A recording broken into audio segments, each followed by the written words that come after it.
1944년 2월 점령된 프랑스의 요새화된 기술 분석 시설에서 독일 군사 엔지니어들은 특이한 문서들을 모아 분석했습니다. 이것들은 일반적인 전장 보고서나 전술 평가가 아니었습니다. 대신 검토 테이블 위에는 연합군 장갑차의 생산 방법을 상세히 설명하는 노획된 미국 공학 설계도, 기술 사양, 그리고 제조 지침이 펼쳐져 있었습니다. 이 독일 엔지니어들이 그 문서들에서 발견한 내용은 산업 전쟁에 대한 그들의 이해에 근본적인 도전을 제시했습니다. 그것은 전통적인 유럽 공학 방식보다 승무원 생존을 우선시하는 설계 철학을 드러냈습니다. 이 문서들은 기술 사양의 이름이 여러 번 등장하는 한 남자의 작업에 초점을 맞추고 있었습니다. 그는 민간 차량 설계에서 군사 응용 분야로 전환한 미국 자동차 엔지니어였습니다. 그는 장갑전의 형태를 바꿀 비전통적인 사고방식을 가져왔습니다. 그의 설계 철학은 기술적 완벽성보다는 신뢰성, 유지보수성, 그리고 대량 생산을 강조했습니다. 이러한 접근 방식은 독일 엔지니어들이 정밀공학과 전문화된 제조에 대해 배워왔던 모든 것과 모순되었습니다. 독일 기술진은 처음에 이러한 노획 문서들을 상당한 회의적인 시선으로 접근했습니다. 그들의 초기 평가는 그들이 조잡한 제조 허용 오차와 과도해 보이는 부품 중복으로 인식하는 점들을 지적했습니다. 미국 설계는 생산 속도를 위해 기술적 우아함을 희생하는 것처럼 보였습니다. 그러나 2월 말부터 3월까지 검토가 계속되면서 이러한 초기 경멸은 상당히 다른 무언가로 변하기 시작했습니다. 설계도들은 유럽 기준으로 거의 낭비적으로 보이는 공학적 결정들을 드러냈습니다. 부품들은 상당한 안전 여유를 두고 설계되었습니다. 핵심 시스템에는 여러 백업 메커니즘이 포함되어 있었습니다. 제조 사양은 독일의 정밀 표준에 비해 상대적으로 느슨한 허용 오차를 허용했습니다. 미국 엔지니어는 이 차량들을 이상적인 조건에서의 최고 성능을 위해 설계하지 않았습니다. 대신 그들은 상상할 수 있는 가장 어려운 상황에서의 지속적인 작동을 목표로 했습니다. 특히 한 가지 기술 사양은 독일 검토팀의 광범위한 분석을 이끌어냈습니다. 미국 설계는 다수의 차량 유형에 걸쳐 자동 밀봉 연료 탱크를 표준 장비로 포함했습니다. 이 탱크들은 고무 재질로 되어 있어 총탄 구멍을 자동으로 막았습니다. 이것은 연료 손실을 방지하고 화재 위험을 줄였습니다. 독일 엔지니어들은 이 기술이 존재한다는 것을 알고 있었습니다. 그러나 미국의 구현 방식은 이를 특수 장비가 아닌 표준으로 만들었습니다. 이러한 단 하나의 설계 선택은 전투 효율성만큼이나 승무원 생존을 중요하게 여기는 광범위한 철학을 반영했습니다. 엔진실 설계 또한 비슷한 사고방식을 보여주었습니다. 미국 엔지니어들은 많은 용도의 공랭식 성형 엔진을 선택했습니다. 이 엔진들은 원래 항공기용으로 개발되었습니다. 이 동력 장치들은 수랭식 시스템보다 효율성이 낮았고 더 많은 연료를 소비했습니다. 하지만 이들은 냉각 시스템의 취약점을 완전히 제거했습니다. 수랭식 엔진은 냉각 시스템을 파열시키는 단 한 번의 관통 타격으로 무력화될 수 있었습니다. 미국 성형 엔진은 실린더가 손상된 경우에도 계속 작동했습니다. 이것은 최고 효율성을 작동 신뢰성과 맞바꾼 결과였습니다. 제조 문서는 거의 불가능해 보이는 생산 능력을 드러냈습니다. 미국 엔지니어는 이 차량들을 유럽의 제조 역량을 압도하는 규모의 조립 라인 생산을 위해 설계했습니다. 단일 시설에서 매달 수백 대의 장갑차를 생산하고 있었습니다. 미국의 총 생산 능력은 모든 독일 장갑차 제조업체의 총 생산량을 10배 이상 초과했습니다. 이것들은 수공의 정밀 기계가 아니었습니다. 그들은 최소한의 전문 훈련을 받은 작업자들이 제조하도록 설계된 산업 제품이었습니다. 독일 기술 평가는 유럽 차량에서는 거의 볼 수 없는 설계 특징을 통합한 변속기 시스템에 주목했습니다. 미국 변속기는 작동을 단순화하고 효과적인 운전에 필요한 기술 수준을 낮추는 동기화된 기어 메커니즘을 사용했습니다. 이 동기화는 복잡성과 무게를 증가시켰습니다. 이는 독일 엔지니어들이 일반적으로 최소화했던 요소들입니다. 그러나 이것은 교체 승무원들이 더 빨리 훈련받고 적은 경험으로도 차량을 효과적으로 운용할 수 있다는 것을 의미했습니다. 서스펜션 시스템은 경광 과잉 설계의 동일한 패턴을 보여주었습니다. 미국 설계는 무겁고 기계적으로 단순한 볼류트 스프링 서스펜션 시스템을 사용했습니다. 이 서스펜션은 독일 설계자들이 선호하는 토션바 시스템의 정밀 제조 없이도 적절한 성능을 제공했습니다. 볼류트 스프링은 빠르게 제조되고 쉽게 교체되며 기본적인 기계 기술을 가진 승무원들이 유지보수할 수 있었습니다. 현장 수리 능력은 기술적 정교함보다 우선시되었습니다. 이 문서들은 유럽 방식과 상당히 다른 장갑 보호 철학을 상세히 설명했습니다. 미국 장갑은 가장 두껍거나 기술적으로 가장 진보한 것이 아니었습니다. 대신 그것은 가장 일반적인 위협에 최적화된 특정 탄도 프로필로 설계되었습니다. 장갑 배치는 무게를 추가하지 않고 유효 두께를 증가시키는 경사면을 특징으로 했습니다. 이러한 경사 기술은 수십 년 동안 이론적으로 이해되어 왔습니다. 그러나 미국 엔지니어들은 이를 고립된 개선이 아닌 전체 차량 설계에 체계적으로 적용했습니다. 포탑 장착 시스템은 미국 설계 철학의 또 다른 측면을 드러냈습니다. 포탑 메커니즘은 정밀 공학보다 기계적 신뢰성을 강조했습니다. 이 시스템은 순수한 수동 작동 대신 전동 모터의 도움으로 회전했습니다. 이것은 지속적인 작전 중 승무원 피로를 줄였습니다. 백업 수동 시스템은 전기 시스템이 고장 나더라도 기능을 보장했습니다. 이러한 중복성은 무게와 복잡성을 추가했습니다. 그러나 불리한 조건에서도 무기가 작동 가능하도록 보장했습니다. 탄약 저장 배열은 승무원 생존에 대한 세심한 주의를 보여주었습니다. 미국 설계는 탄약이 물 또는 글리세린 재키스로 둘러싸인 습식 저장 시스템을 포함했습니다. 차량이 관통되고 탄약이 피격될 경우 액체는 폭발과 화재를 억제하는 데 도움이 되었습니다. 독일 설계는 일반적으로 탄약 적재량을 최대화했습니다. 그러나 미국 엔지니어들은 승무원 생존성 향상을 위해 줄어든 탄약 적재량을 받아들였습니다. 전기 시스템 문서는 표준화된 부품의 광범위한 사용을 드러냈습니다. 배터리, 발전기, 배선 하니스, 그리고 스위치는 여러 차량 유형에 걸쳐 공통 사양을 사용했습니다. 이러한 표준화는 병참과 유지보수를 단순화했습니다. 수리 승무원은 손상된 차량의 부품을 사용하여 다른 차량을 수리할 수 있었습니다. 독일 차량은 각 특정 용도에 최적화된 특수 부품을 자주 사용했습니다. 이것은 성능을 향상시켰지만 현장 유지보수와 공급망을 복잡하게 만들었습니다. 광학 시스템의 기술 사양은 사격 통제 장비에 대한 실용적인 접근 방식을 보여주었습니다. 미국 조준경은 예외적이라기보다는 적절한 수준이었습니다. 독일 광학 시스템은 일반적으로 선명도와 정밀도 면에서 우수했습니다. 그러나 미국 시스템은 제조 속도가 더 빨랐고 수리하기 쉬웠으며 거친 취급 중에도 보정 손실에 덜 취약했습니다.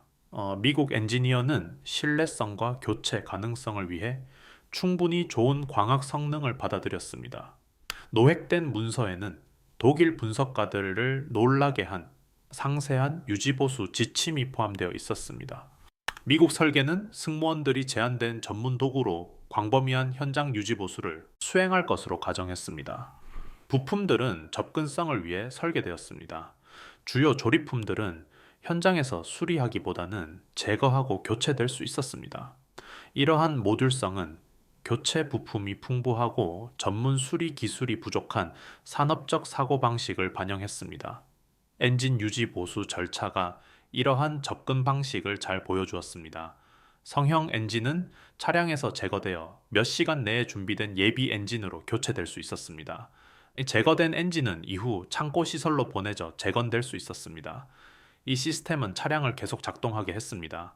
숙련된 정비공들은 야전 부대에 분산되지 않았습니다. 대신 중앙 집중식 수리 시설에 집중되었습니다. 궤도 및 서스펜션 유지 보수도 유사한 설계 사고방식을 보여주었습니다. 개별 로드 휠은 인접 부품을 방해하지 않고 제거 및 교체될 수 있었습니다. 궤도 연결은 복잡한 잠금 메커니즘 대신 간단한 핀 연결을 사용했습니다. 이러한 설계 선택은 약간의 기술적 우아함을 희생했습니다.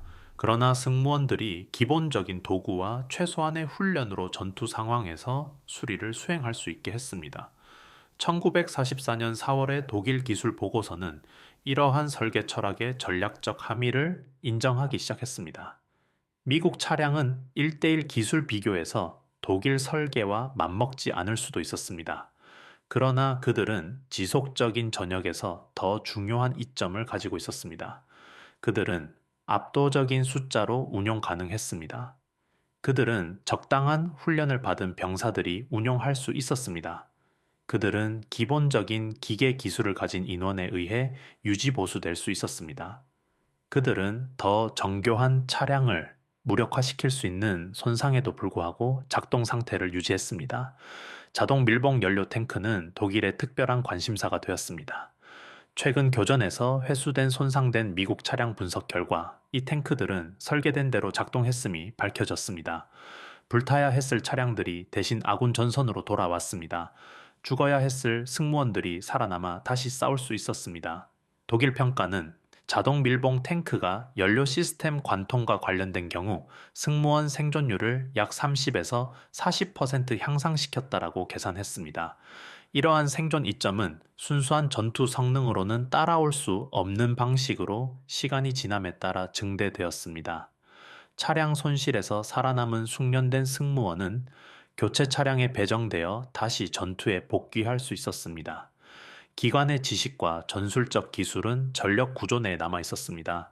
그러한 포괄적인 생존, 기능을 갖추지 않은 차량을 운용하는 독일 승무원들은 더 높은 사망률을 보였습니다. 훈련된 승무원을 교체하는 데는 수개월이 걸렸습니다. 차량을 교체하는 데는 수주가 걸렸습니다. 미국 설계 철학은 이러한 현실을 명확히 인식하고 있었습니다. 1944년 5월에 독일 정보평가는 적군 평가의 변화를 문서화했습니다. 1942년과 1943년의 초기 보고서는 미국 장갑차를 경험 없는 설계자들의 열등한 제품으로 일축했습니다. 1944년 중반까지 이러한 평가는 극적으로 변화했습니다. 독일 지휘관들은 이제 산업전쟁의 요구 사항에 대한 정교한 이해를 반영하는 차량을 가진 적을 마주하고 있음을 인식했습니다. 생산 능력에 대한 폭로는 특히 독일 전략 기획자들을 우려하게 만들었습니다. 미국 시설들은 독일 공장이 주요 부품 생산에 필요한 시간 동안 완전한 장갑차를 제조하고 있었습니다. 이러한 격차는 단순히 규모의 문제가 아니었습니다. 그것은 근본적인 제조 철학의 문제였습니다. 미국 엔지니어들은 특히 빠른 대량 생산을 위해 차량을 설계했습니다. 독일 엔지니어들은 기술적 우수성을 위해 차량을 설계한 다음 대량 생산을 시도했습니다. 그 결과적인 생산량의 차이는 엄청났습니다. 이러한 설계 철학의 야전 테스트는 1944년 내내 여러 전역에서 이루어졌습니다. 서북 유럽에서 미국 장갑 부대는 차량 설계의 신뢰성 강조를 입증하는 지속적인 작전을 수행했습니다. 개별 차량들은 더 기술적으로 정교한 독일 설계에서는 대규모 정비가 필요했을 작동 시간을 축적했습니다. 미국 차량들은 최소한의 유지보수로 계속 작동했습니다. 이는 풍부한 교체 부품과 간단한 수리 절차에 의해 지원되었습니다. 1944년 여름 프랑스에서 벌어진 전투 작전은 이러한 공학적 결정에 실질적인 영향을 보여주었습니다. 미군 기갑부대는 수백 킬로미터를 빠르게 진격하여 독일군의 방어 능력을 압박했습니다. 지속적인 작전 중 기계적 신뢰성을 유지하는 능력은 개별 교전에서의 전술적 성능만큼이나 중요했습니다. 차량들은 고장이 덜 발생했습니다. 고장이 나더라도 수리는 더 빨랐습니다. 이러한 누적된 효과 덕분에 독일군이 대응하기 어려운 작전 속도를 유지할 수 있었습니다. 1944년 8월 프랑스 도시 아르장탕 근처에서 발생한 한 전투는 이러한 원칙들을 잘 보여주었습니다. 미군 기갑 차량들은 험난한 지형을 가로질러 지속적인 고속 이동이 필요한 신속한 포위 작전에 참여했습니다. 이 작전에 대한 독일 기술 평가 보고서는 미군 차량들이 기동성을 유지했음을 언급했습니다. 이들은 정밀하게 설계된 다른 시스템에서 일반적으로 기계적 고장을 일으킬 만한 조건 속에서도 기동성을 유지했습니다. 이 작전 중 여러 미군 차량들이 전투 피해를 입었지만 계속 작동했습니다. 기록된 한 사례는 3발의 관통탄을 맞은 차량에 관한 것이었습니다. 첫 번째 탄은 변속기 하우징을 맞았지만 기어 메커니즘을 손상시키지 못했습니다. 두 번째 탄은 엔진룸을 관통하여 성형 엔진의 실린더 2개를 손상시켰습니다. 세 번째 탄은 연료 시스템을 강타했지만 자동 밀봉 연료 탱크가 연료 손실을 막아주었습니다. 그 차량은 즉각적인 전투에서 이탈하여 야전 정비소에서 18시간 이내에 수리되었습니다. 그리고 작전 가능 상태로 복귀했습니다. 미군 사후 보고서와 독일 정보 평가서 모두에 기록된 이 사례는 몇 달 전 독일 기술자들을 당혹스럽게 했던 설계 철학을 보여주었습니다. 그 차량은 무적은 아니었습니다. 기술적으로도 우월하지 않았습니다. 하지만 그 시스템은 부분적인 손상에도 불구하고 서서히 기능이 저하되고 작동을 유지하도록 설계되었습니다. 수천 대의 차량에 걸쳐 확산된 이러한 복원력은 전투 소모를 통해 약화시키기 매우 어려운 전력을 창출했습니다. 관통 후에도 변속기가 계속 작동한 것은 견고한 엔지니어링을 반영한 것이었습니다. 미군 설계는 상당한 두께 여유를 가진 주조 하우징을 사용했습니다.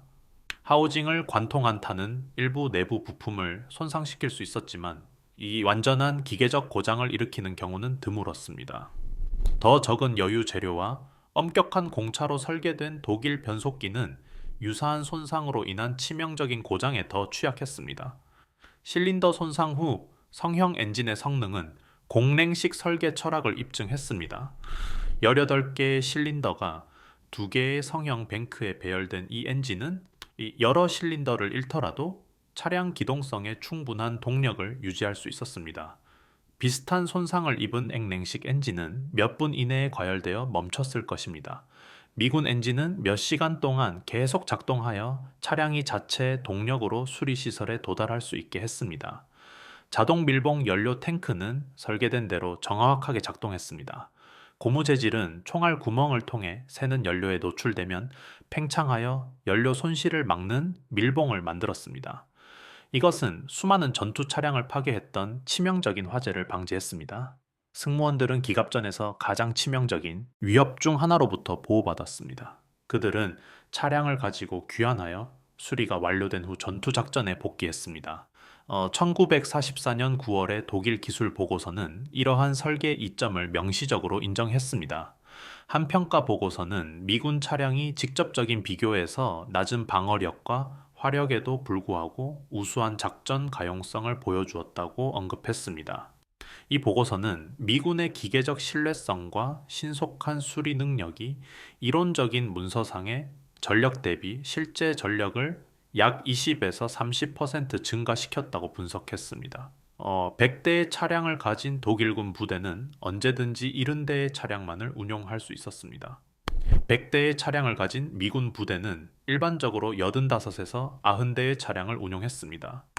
이러한 가용성 이점은 생산 이점과 결합되어 압도적인 물량 우위를 창출했습니다.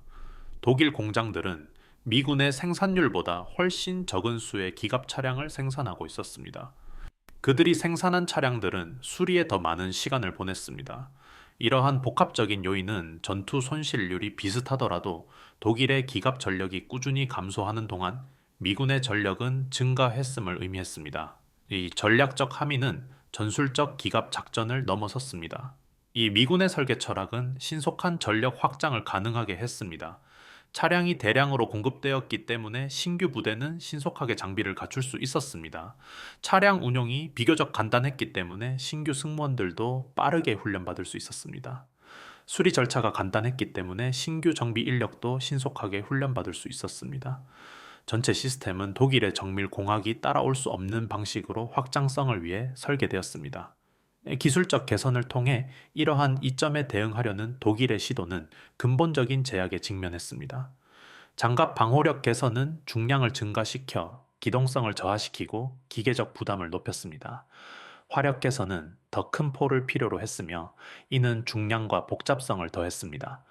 기동성 개선은 더 강력한 엔진을 필요로 했고 이는 더 많은 연료를 소비하고 더 정교한 냉각 시스템을 요구했습니다. 각 기술 개선은 새로운 취약점과 제조상의 복잡성을 초래했습니다. 미군 기술자들은 어떤 한 분야에서의 우수성을 추구하기보다 모든 특성에서 적절한 성능을 수용함으로써 이러한 함정을 피했습니다. 그들의 차량은 가장 빠르지도, 가장 강력한 장갑을 갖추지도, 가장 강력한 무장을 갖추지도 않았습니다. 하지만 그들은 전술적 역할에 충분히 빠르고 충분히 보호되었으며 적절히 무장했습니다. 가장 중요하게도 그들은 질적 단점을 크게 무의미하게 만들 만큼 대량으로 가용했습니다. 노획된 설계도는 유럽 공학 전통이 강조했던 것과는 다른 가치를 우선시하는 설계 철학을 드러냈습니다. 독일 기술자들은 정밀성, 효율성, 그리고 기술적 정교함을 중요하게 여겼습니다. 미군 기술자들은 신뢰성, 정비성, 그리고 대량 생산성을 중요하게 여겼습니다. 어떤 접근 방식도 절대적인 의미에서 본질적으로 우월하지는 않았습니다. 하지만 1941년에서 1945년 사이의 산업전쟁 맥락에서 미군의 철학은 결정적으로 더 효과적임이 입증되었습니다. 1944년 가을까지 독일 기술평가 보고서는 초기 회의론에서 완전히 전환된 모습을 보였습니다. 보고서들은 이제 미군의 설계 접근 방식을 연구하고 일부 원칙을 독일 개발 프로그램에 통합할 것을 권고했습니다. 하지만 이러한 권고는 독일 생산에 영향을 미치기에는 너무 늦게 나왔습니다. 미국식 대량 생산에 필요한 산업 인프라는 빠르게 구축될 수 없었습니다. 이 적절한 기술을 가진 제조 인력도 신속하게 훈련될 수 없었습니다. 이미 생산 중인 기존 차량에 설계 철학을 소급하여 적용할 수도 없었습니다. 1944년 후반에 이르러 미군 표준화의 물류적 이점은 점점 더 분명해졌습니다. 교체 부품을 관리하는 보급 장교들은 비교적 간단한 재고에 직면했습니다. 제한된 수의 엔진 유형, 변속기 유형, 그리고 부품 사양이 여러 차량 모델에 사용되었습니다. 독일 보급 장교들은 수많은 차량 변형에 맞는 특수 부품으로 복잡한 재고를 관리했습니다. 이러한 복잡성은 물류 시스템에 부담을 주어 차량들이 부품을 기다리는 동안 다른 부품들은 창고에서 미사용 상태로 방치되는 결과를 초래했습니다. 야전 정비 능력은 이러한 설계 차이를 직접적으로 반영했습니다. 미군 정비 부대는 기본적인 도구와 표준 교체 부품으로 대부분의 일반적인 문제를 수리할 수 있었습니다. 독일 정비 부대는 많은 수리 절차에 특수 도구와 훈련된 기술자를 필요로 했습니다. 전투 조건에서 미군 정비 작전은 더 빠르고 효과적임이 입증되었습니다.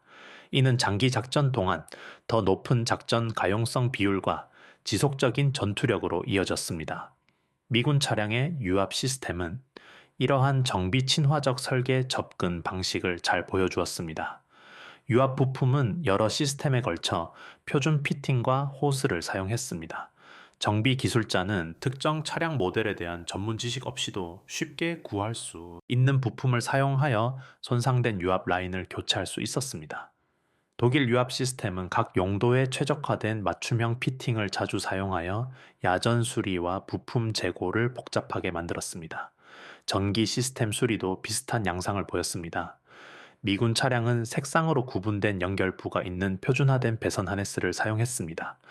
전기 문제는 기본적인 전기 훈련을 받은 인력에 의해 진단되고 수리될 수 있었습니다. 독일 차량은 더 높은 성능을 가진 정교한 전기 시스템을 특징으로 했지만 복잡성도 더 컸습니다. 수리에는 더 전문적인 지식과 맞춤형 부품이 필요했습니다. 1944년 10월 2일 무렵 이러한 공학 철학의 누적된 영향은 전략적으로 결정적이 되었습니다. 미군은 지속적인 전투 작전에도 불구하고 높은 작전 준비 태세를 유지했습니다. 차량 손실은 풍부한 생산량으로 인해 신속하게 보충되었습니다. 손상된 차량은 표준 절차와 공통 부품을 사용하여 빠르게 수리되었습니다. 이 전력은 기술적으로 더 정교하지만 신뢰성이 떨어지는 장비를 갖춘 부대를 무력화시켰을 소모율에도 불구하고 효과적으로 유지되었습니다. 독일 기술평가의 변화는 완전했습니다. 초기 전쟁 보고서는 미군 공학을 조잡하고 정교하지 못하다고 비웃었습니다.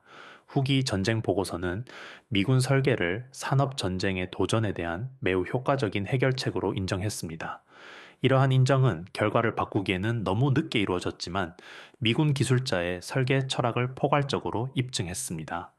1944년 2월 독일 기술진이 평가시설에서 그의 설계도를 검토했던 이 기술자는 현대 전쟁에 대한 근본적인 무언가를 이해하고 있었습니다. 승리는 가장 기술적으로 완벽한 무기를 만드는 것에서 오지 않을 것이었습니다. 이 무기들은 충분히 많은 양으로 생산되어야 했습니다.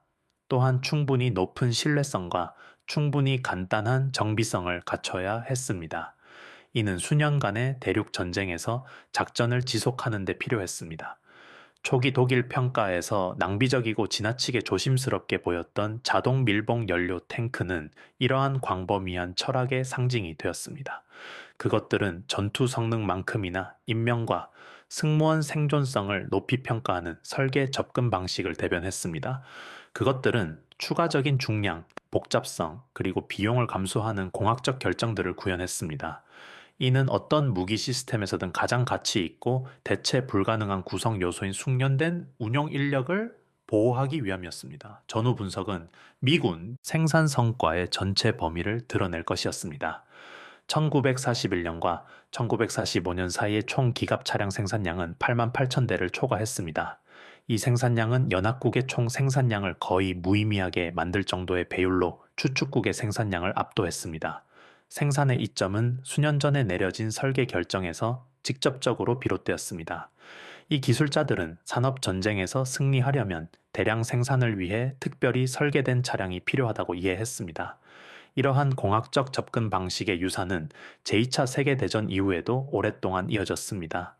전후 기갑 차량 설계는 미군 기술자들이 전시 개발 중에 개척했던 많은 원칙들을 통합했습니다. 승무원 생존성은 나중에 고려할 사항이 아닌 핵심 설계 고려 사항이 되었습니다. 정비성과 신뢰성은 전투 성능에 필적하는 강조를 받았습니다. 표준화와 모듈화는 보편적인 모범 사례가 되었습니다. 1941년과 1945년 사이에 얻은 교훈은 그 후 수십 년 동안 군용 차량 개발을 형성했습니다. 1944년 2월에 독일 공학자들이 검토한 설계도는 단순히 기술적인 사양 이상을 보여주었습니다. 이 설계도들은 산업 전쟁에서 무기를 효과적으로 만드는 것에 대한 근본적으로 다른 이해를 드러냈습니다. 기술적 정교함보다는 신뢰할 수 있는 성능이 더 중요했습니다. 개별적인 우위보다는 수적 우세가 더 중요했습니다. 공학적 우아함보다는 생산 효율성이 더 중요했습니다. 압수된 문서들에 이러한 원칙들이 담겨 있었습니다. 이 원칙들은 인류 역사상 가장 기계화된 전쟁에서 미국 산업이 연합국의 승리를 어떻게 확보했는지 설명했습니다.